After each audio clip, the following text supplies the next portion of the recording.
5 simple steps to improve your communication skills to success in network marketing. Step number 1. Be genuinely interested in others.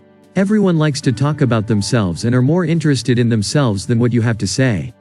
If you want others to be interested in you, you have to be interested in others first. While the other party talks and shares, make sure you really listen to that person so that you can get to know that person better. By listening, you will find ways to help that person and also learn about what touches the person's heart. The step of thumb is, the more you let the other party talk, the more they will like you and become interested in you. Step number 2. Ask open-ended questions. So how can you be interested in someone? What do you say to them to get them to open up? Ask open-ended questions that cannot be answered by a simple yes or a no. Instead, ask questions such as why, what, how, that get the other person to open up and share more. For example, don't ask someone, do you like your job? Instead, ask, what do you like best about your job?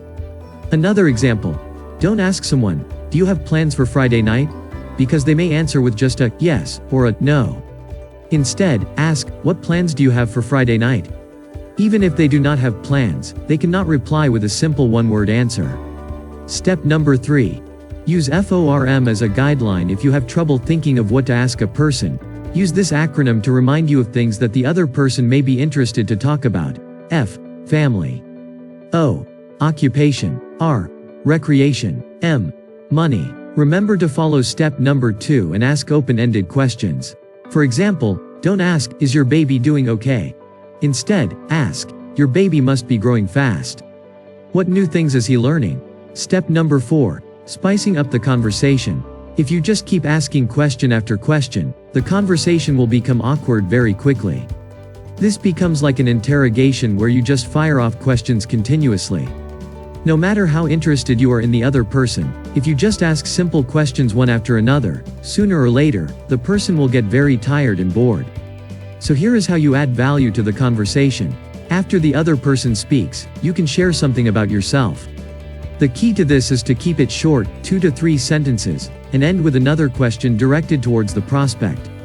Step number 5. Always call on important matters. When you have something serious and important to communicate, it is much better to talk in person instead of email, text messaging, online chatting, etc. You want to be able to see the other person's reaction, and it is also more high touch and personal when you communicate in person. If you cannot talk in person, then the second best thing is to talk on the phone. The worst is through email because your message may be miscommunicated in countless ways that are beyond your control.